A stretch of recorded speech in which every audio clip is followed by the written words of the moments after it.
మీ సెట్లో ఎప్పుడు ఇలాంటివి జరగవు. ఏది అంటే అంటే నేను ఏంటంటే సార్ మీ నా కాంపౌండ్ సెట్లో అవుట్డోర్లో ఒక సందర్భంలో ఆడితే కాలుతో వెళ్ళి టేబుల్ తంతే పైకి ఎగిరింది. టేబుల్ పక్కన వాళ్ళ మీద పడింది. ఇది 10 సంవత్సరాలకు ముందు, 20 సంవత్సరాలకు ముందు కూడా. ఓకే. ఆ తర్వాత నన్ను అడిగేవాళ్ళు, సార్ మాకు 1 గంట వరకు షూటింగ్ లేదట, అటు పోయి ఆడుకోవచ్చు అని.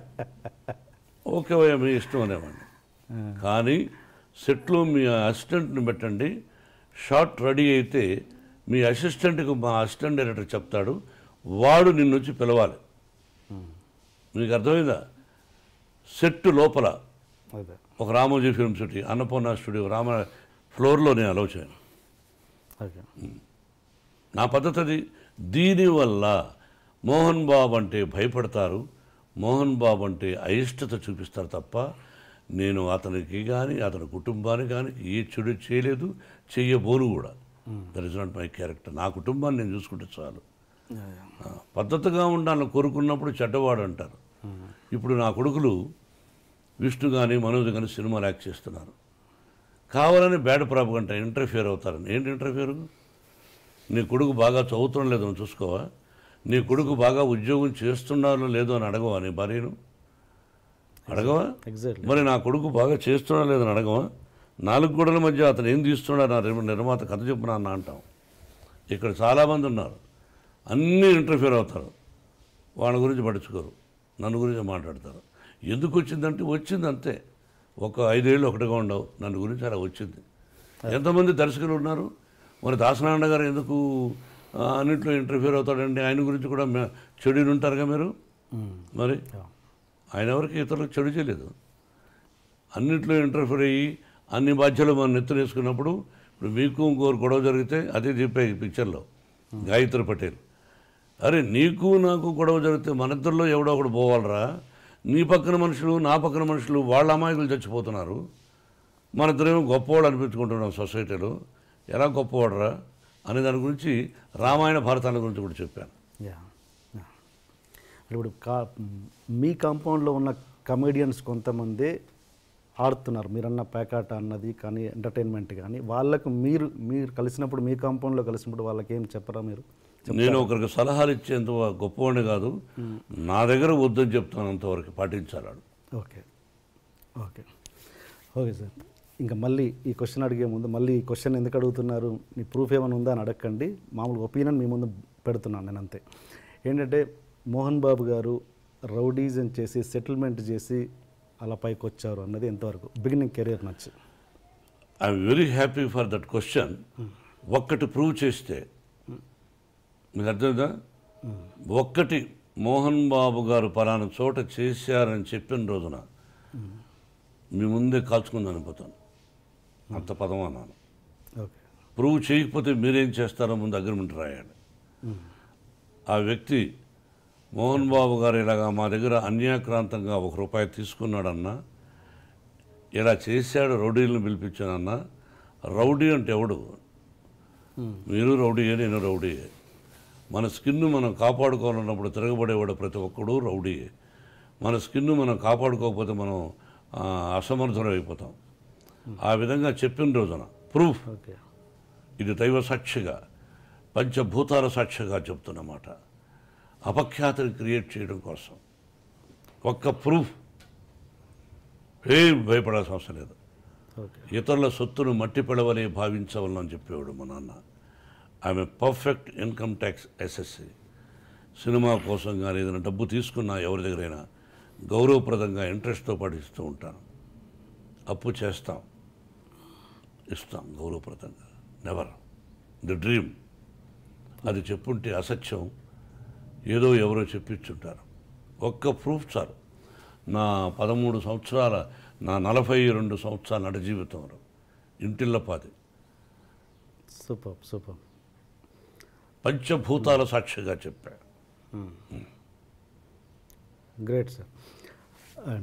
అండ్ ఇంకోటి అదే మాట అనేవాళ్ళు ఇది కూడా అంటారు, మోహన్ బాబు గారు దాసరి గారికి, పరిటాల రవికి అండ్ రజనీకాంత్కి బినామీ అని. ఇది కూడా క్లియర్ చేయండి. అన్నం తినేవాళ్ళు ఎవరు అది చెప్పరు. అన్నం తింటారు చూసారా, మా ఊళ్ళో అన్నం అంటే సంగటి కూడా అన్నమే, గంజి కూడా అన్నమే. అది తినేవాళ్ళు ఎవరు అది చెప్పరు. ఉంటే సినిమాలకు అప్పు ఎందుకు చేస్తాం? అది ఇంకంతే, ఒకటే ఆన్సర్. ఓకే.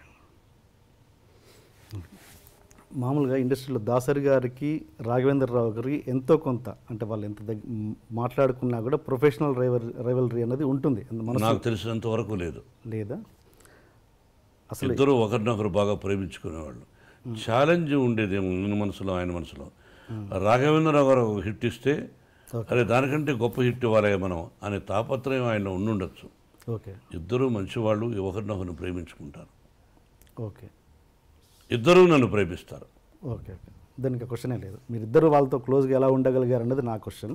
ఇద్దరు నా మంచితనం వాళ్ళకి ఇష్టపడ్డారు. అందుకే రాఘవేంద్రరావు గారు కూడా సొంత సినిమాలు పెట్టుకున్నాడు. ఆ సినిమా సూపర్ హిట్ అయింది, అల్లరి మొగుడు. ఆ కుటుంబంతోనే నాకు సన్నిహిత సంబంధాలు ఉన్నాయి. ఓకే. సరదాగా ఘర్షణ పడతాం సరదా, అంతేగాని జీవితంలో అతను నాకు చెడు తలపెట్టడు, నేను అతను చెడు తలపెట్టను. ఓకే.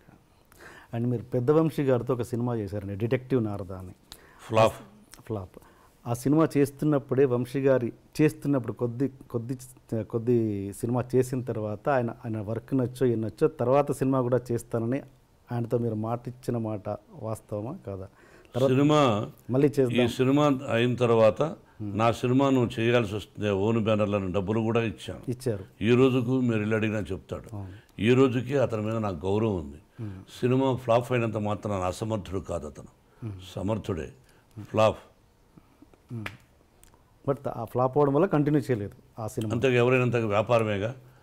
నేను హీరోగా పనికిరానప్పుడు నన్ను పెట్టుకోరుగా మీరు, వ్యాపారం అంతే. మరి మదన్ ఎలా తీసుకున్నారు గాయత్రికి?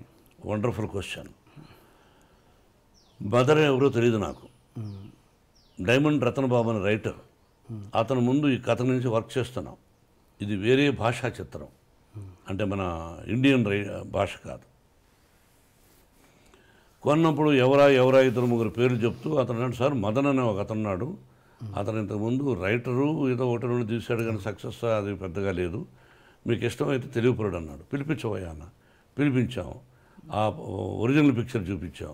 సార్ ఇలా తీస్తే పనికిరాదు, దీన్ని తయారు చేయాలి సార్ అన్నాడు. 6 మాసాలు కూర్చున్నాం.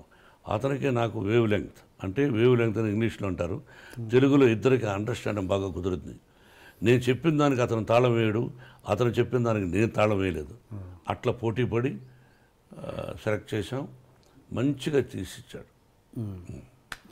అండ్ మీరు అంటుంటారు ఆ సినిమాలు ఏం చేయలేదు, ఆ డైరెక్టర్ చేసిన సినిమాలు ఏం చూడలేదు అన్నారు. నాకు తెలిసి 2-3 ఇంటర్వ్యూలో మీరు చెప్పారు.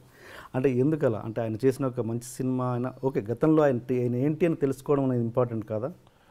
నిజమే. ఇది ఒకటి మాత్రం ఆశ్చర్యం, నాలో ఉన్న వీక్నెస్ అనుకోవచ్చు. అసలు ఎలా తీశాడు ఇంతకుముందు సినిమా ఇతను అని చూడాలి. అవును, చూడాలి. అతనికి తెలుసు, చూడలే అంటే అది మీరు గొప్ప విషయం అనుకుంటారా? మూర్ఖత్వం అనుకుంటాను, ఒక మూఢనమ్మకం అనుకుంటాను. నమ్మేశాను. అదే. సో ఎవరినైనా ఒక పర్సన్ మీకు దగ్గర వ్యక్తి ఎవరినైనా చెప్తే నమ్ముతారు మీరు? అన్నీ నమ్మను, అది నిజాలు ఏంటి నమ్ముతాను. అందులో ఒక మంచి టెక్నీషియన్ చెప్పాడు కాబట్టి నమ్మాను. ఓకే. ఆ తర్వాత బయట విచారించిన కూడా గుడ్ మ్యాన్ అని చెప్పారు, నమ్మాను.